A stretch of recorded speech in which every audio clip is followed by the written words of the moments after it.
दोस्तों नमस्कार। 2024-25 का बजट भारत सरकार ने पेश कर दिया है और उसके बाद से काफी तरह के विवाद शुरू हो गए और खासकर मिडिल क्लास का ये कहना है कि साहब हमको तो कुछ मिला ही नहीं। तो किसको मिला है? जब सवाल ये किया गया फाइनेंस मिनिस्टर से तो उन्होंने कहा कि देखिए आप समझिए हमारी भी लिमिटेशन है। दोस्तों आज हम इस बात को समझना चाहेंगे कि सरकार की क्या लिमिटेशन, क्योंकि अगर हम उस बात को नहीं समझे और आने वाले दिनों में भी हम सरकार के भरोसे बैठे रहे कि शायद हमारी जिंदगी की खुशहाली का इंतजाम सरकारें करेंगी, तो आपके साथ भूल हो जाएगी। कहीं ना कहीं आप अपनी प्लानिंग से विचलित हो जाएंगे, भटक जाएंगे। इस बात को समझना जरूरी। इसलिए आज के वीडियो में जो मैं आपसे चर्चा करने वाला हूं कि इस बजट में कौन से ऐसे सिग्नल है जो हमको देखने पड़ेंगे, और अगर हमने उनको ध्यान से नहीं देखा और समझा तो ऐसा ना हो कि हमारा और हमारे बच्चों के भविष्य को लेकर कोई चिंताजनक स्थिति खड़ी हो जाए। इसलिए इस वीडियो को आप ध्यान से देखिएगा और आने वाले दिनों में सरकार के भरोसे ना रहकर अपनी प्लानिंग खुद करिएगा। जो भी आपकी आमदनी है, जो भी आपके सोर्स ऑफ इनकम है, उसको एफिशिएंटली आप कैसे यूज करें, ये अब आपके ऊपर है। बहुत सारे दोस्तों ने ये कहा कि भाई आप इस पे एक डिटेल्ड वीडियो बनाइए, और पहले भी मैं चर्चा कर चुका हूं आप सबके साथ कि अगर जरूरत पड़ी तो एक डेडिकेटेड चैनल में बनाऊंगा जिसमें हम पर्सनल फाइनेंस, मतलब हम अपनी आमदनी के लिए, अपनी एडिशनल इनकम के लिए म्यूचुअल फंड हो, आपके इक्विटी हो, इंश्योरेंस हो, बाकी जो इन्वेस्टमेंट्स हैं, जब भी हम वो इन्वेस्टमेंट करें किन बातों का ध्यान रखें। बहुत सारे चैनल हैं जो आपको टिप्स देते हैं कि आप इस शेयर में लगाइए, उस शेयर में लगाइए, ऑप्शन खरीदिए, फ्यूचर्स खरीदिए। सेबी का ये कहना है कि 90% लोग घाटा उठा रहे हैं, बर्बाद हो रहे हैं। क्या आप भी उनमें से तो नहीं है? इसीलिए समझना बहुत जरूरी है कि आफ्टर ऑल ये आपका पैसा, जो लोग आपसे कह रहे हैं यहां इन्वेस्ट करो, वहां इन्वेस्ट करो, उनका क्या स्वार्थ है।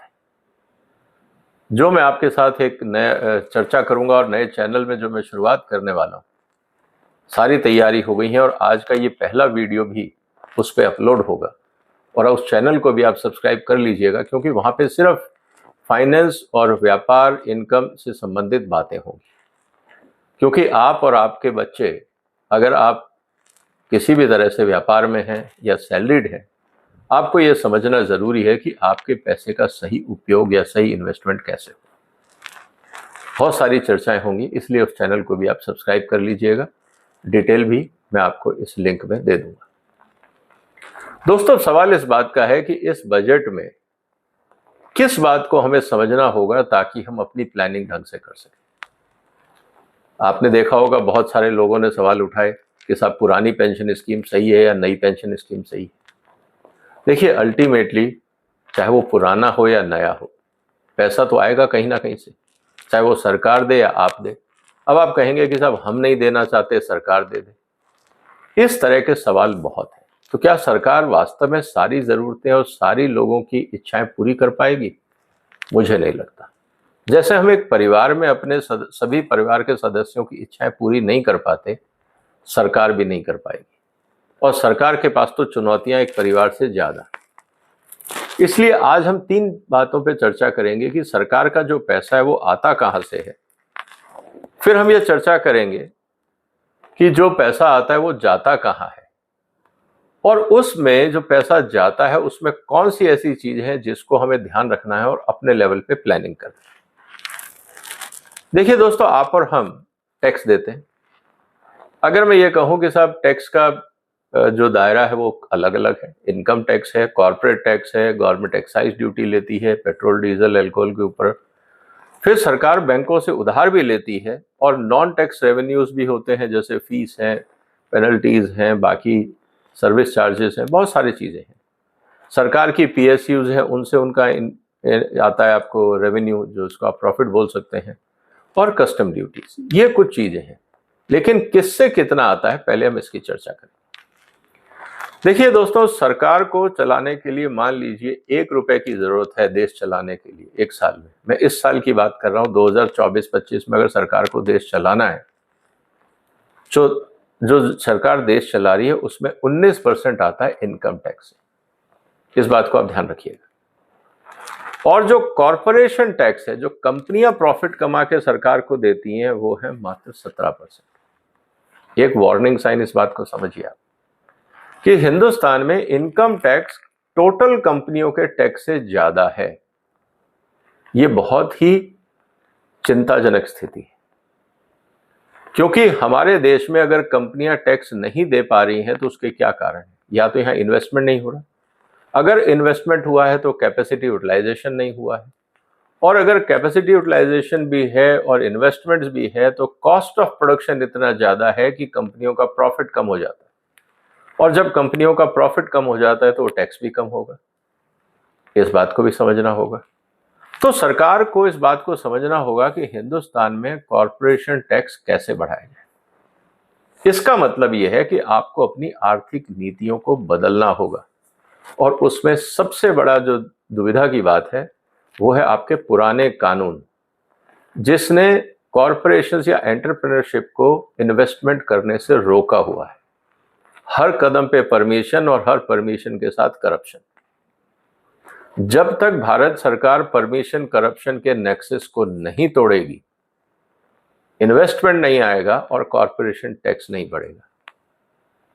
तो क्या भारत सरकार आने वाले दिनों में सेक्टर बाय सेक्टर इस बात की घोषणा करेगी कि हमने जितने भी भारत में सेक्टर हैं, चाहे वो फूड हो, एग्रीकल्चर हो, टेक्सटाइल हो, प्लास्टिक हो, रबर हो, स्टील हो, कुछ भी हो, उनके अंदर उन्होंने ऐसे क्या क्या बदलाव किए जिससे परमिशन कम हो जाए और करप्शन कम हो जाए, ताकि लोग ज़्यादा से ज़्यादा इन्वेस्ट करें।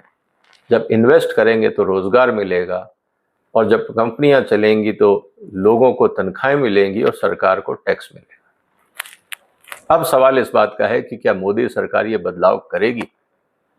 आपको क्या लगता है? जो भी आपके विचार हो कमेंट बॉक्स में लिखिए।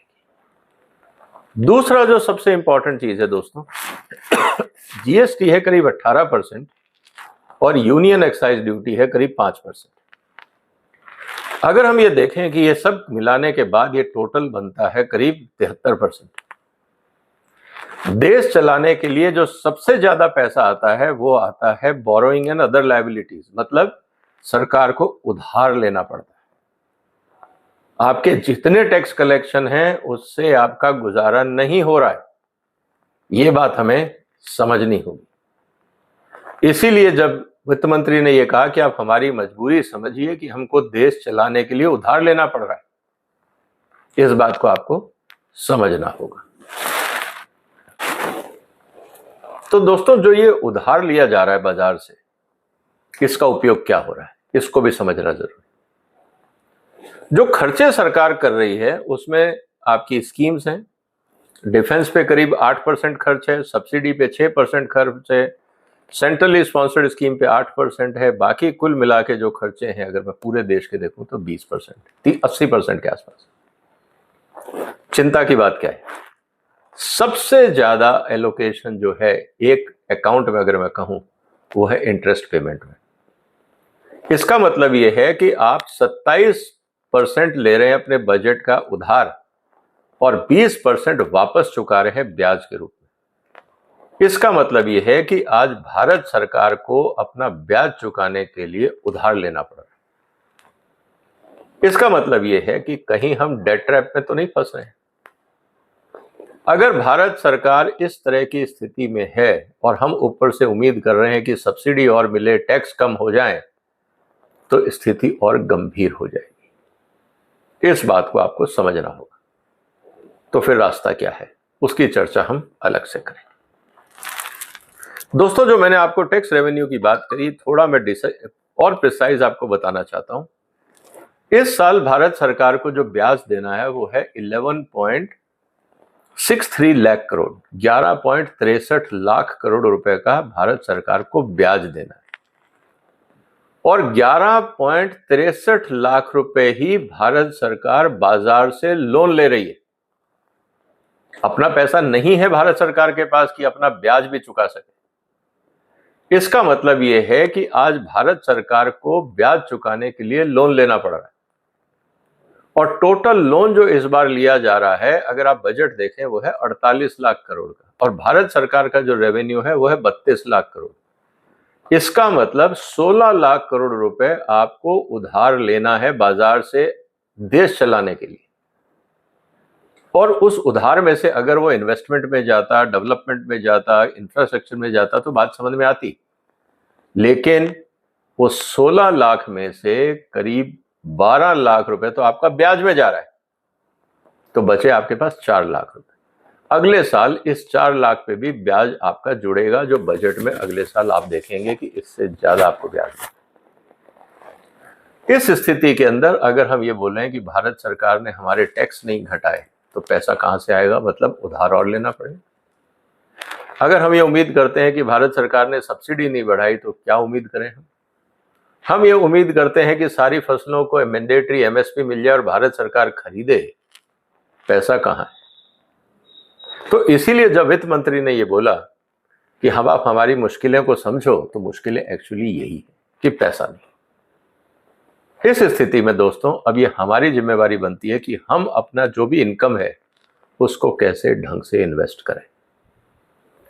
इसीलिए जो ये नया चैनल है, जो मैं निवेदन करूंगा आप सबसे कि आप सब्सक्राइब कर लें। हम एक एक करके हर चीज की बारीकी से उस पर एनालिसिस करेंगे, डिस्कशन करेंगे, और ये देखेंगे कि आफ्टर ऑल हमको कहाँ कहाँ इन्वेस्ट करना चाहिए। ये कोई रेडीमेड फॉर्मूला नहीं है दोस्तों। मैं अपने करीब 25 साल के कॉर्पोरेट अनुभव से आपको बता सकता हूँ, क्योंकि मैं कॉर्पोरेट्स में एमडी सीईओ की पोजीशंस पे रहा हूँ, मैं फाइनेंशियल मार्केट्स में रहा हूँ, स्टॉक मार्केट के बोर्ड्स पे रहा हूँ, सेबी के एडवाइजरी पैनल पे रहा हूँ, भारत सरकार के करीब 54 फूड एग्री पैनल्स पे मैं रहा हूँ। तो कैसे हम लोगों को प्लानिंग करनी है, ये समझना बहुत जरूरी है। और मैं अपने अनुभव से, और जो मेरे साथी हैं इंडस्ट्री में, उनके अनुभव से मैं उनको भी लेके आऊंगा। हम लोग चर्चा करेंगे, आपके सवालों के जवाब देंगे। इसलिए मेरा ये कहना है दोस्तों कि इस बजट की जो चेतावनी है उसको आप समझिए कि आप सरकार के भरोसे रह के अपनी जिंदगी का प्लानिंग नहीं कर सकते। अगर सरकार ने कुछ दे दिया तो प्रसाद समझ के रख लीजिएगा, लेकिन जिंदगी आपकी है, पैसा आपका है, प्लानिंग आपको करनी है। आपकी जिंदगी में कोई और आके प्लानिंग आपके लिए नहीं करेगा।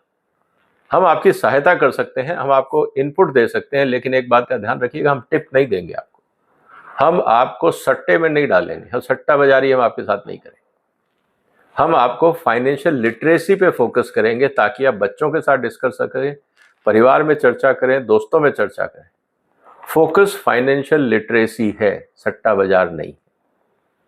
उम्मीद है दोस्तों आप साथ देंगे और हम इस मुहिम को आगे बढ़ाएंगे, क्योंकि इस देश का हर नागरिक अच्छी जिंदगी चाहता है। अगर उसकी कमाई बढ़ेगी तो उसकी जिंदगी खुशहाल होगी। इसीलिए आप अपने सवाल कमेंट बॉक्स में डालिए कि किन मुद्दों पे आप चर्चा चाहते हैं, किन बातों पे आप डिस्कशन चाहते हैं, किन बातों पे आप इनपुट चाहते हैं, ताकि हम उसकी तैयारी करके आप तक पहुंचा सकें। अपना ध्यान रखिएगा। आने वाले दिनों में और बहुत सारी इंपॉर्टेंट चर्चाएं मैं आपके साथ करूंगा। तो अब 2 चैनल हो गए, एक विजय सरदाना इनसाइट और दूसरा चैनल है विजय सरदाना मनी मैटर्स। एक में हम बात करेंगे रोजगार, व्यापार, पैसा और जिंदगी से संबंधित, और दूसरी तरफ हम बात करेंगे करंट अफेयर्स की, राजनीति में, लीगल सिस्टम में, और ओवरऑल क्या हो रहा है। अपना ध्यान रखिएगा। फिर मुलाकात होगी एक और महत्वपूर्ण मुद्दे के साथ। तब तक वंदे मातरम।